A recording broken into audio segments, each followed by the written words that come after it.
बेटा आपकी ये वर्कशीट नंबर 8 है।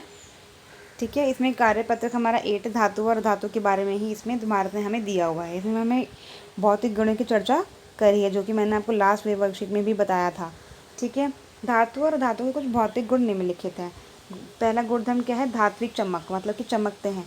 तो धातुएं क्या होती है? वो चमकती हैं। धातुएं चमकीली नहीं होती हैं। कठोरता, धातुएं सामान्यतः कठोर होती हैं, बहुत ही हार्ड होती हैं, कठोर होती हैं, उनमें लग सकती है। धातुएं अधिकतर नर्म होती हैं।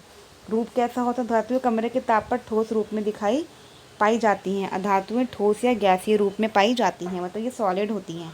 और हमारे जो अधातु होते हैं, मैं आपको बताया था, ये गैस होती हैं या फिर सॉलिड होती हैं। अघातवर्तीयता, मतलब इनको कुछ धातुओं को पीट कर पतली चादर में परिवर्तित रूप किया जाता है। मैंने बताया धातु कर सकते हैं ना आप, एल्यूमिनियम को कर सकते हैं, कॉपर को कर सकते हैं मार मार के। ठीक है, जैसे कि एल्यूमिनियम फॉइल होता है तो तभी तो बनता है, वो पीट पीट के तो बनता है वो। ठीक है, और धातुएं क्या होती हैं? अघातवर्ती नहीं होती।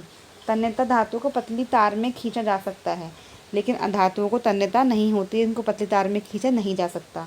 विद्युत व ऊष्मा के चालक, सामान्य धातुएं विद्युत व ऊष्मा के चालक होती हैं, मतलब कि जो बिजली होती है और जो हमारी हीट होती है, ऊष्मा होती है, गर्म होती है, तो वो धातुओं जो धातुएं होती है सुचालक होते हैं। सुचालक मतलब कि उनमें से क्या होती है, जो विद्युत क्या उनमें से पास हो सकती है, मतलब कि तभी तो हमारी जो वायर्स होती हैं वो सारी के करंट उसमें से पास आराम से हो सकता है। तभी तो हम धातु की वायर बनाते हैं, ताकि उनमें से करंट पास हो, हमारे में बिजली आ सके। और ये गर्म भी बड़ी जल्दी हो जाती है, तो मतलब ये ऊष्मा की सुचालक है। मतलब लोहा होता है हमारा, वो जल्दी गर्म हो जाता है।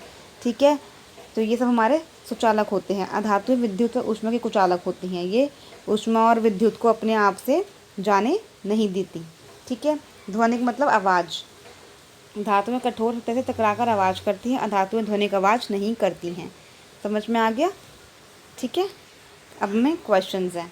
ठीक है, आइए आप अभ्यास करें। अपने आसपास में किन 3 धातुओं के नाम बताइए। ये आप आराम से बता सकते हैं। विद्युत के सुचालक से आप क्या समझते हैं, ये भी बता सकते हैं। मतलब कि हम ये समझते हैं कि जो हमारे धातु होते हैं वो विद्युत के सुचालक, मतलब उनमें से जो होती है बिजली, विद्युत पास हो सकती है, विद्युत धारा उनमें से बह सकती है। अधातुओं को 3 गुण बताइए, ये हम बता सकते हैं यहाँ से देखकर। अधातवर्ती और तन्यता का अर्थ समझाइए, इनकी डेफिनेशन दोनों की आपको लिखनी है। एक ये बड़ा अच्छा नोट है, बड़ा इंपॉर्टेंट नोट है। जो मरकरी होती है वो हमारी क्या होती है? धातु होती है, लेकिन हमने पढ़ा कि धातु जो होती है वो कमरे के ताप पर या तो कठोर होती है, लेकिन हमारी ऐसी एक ही धातु होती है जो कमरे के तापमान पर द्रव, मतलब कि लिक्विड, मतलब कि पानी की तरह होती है, वह बह सकती है मतलब। और एक हमारा नोट है ग्रेफाइट। ग्रेफाइट क्या है? हमारा अधातु है, लेकिन अधातु क्या होती है? विद्युत और ऊष्मा के कुचालक होते हैं। ठीक है, कुचालक मतलब इनमें से विद्युत और ऊष्मा पास नहीं हो सकती, लेकिन ग्रेफाइट एक ऐसा अधातु है जिसमें से विद्युत और ऊष्मा की सुचालक होती हैं। इनमें से जो विद्युत और ऊष्मा की धाराएं बह सकती हैं। ठीक है, समझ में आ गया? अब ये भी आपकी बेटा एक ही में ख़त्म हो गई वीडियो, आपके एक ही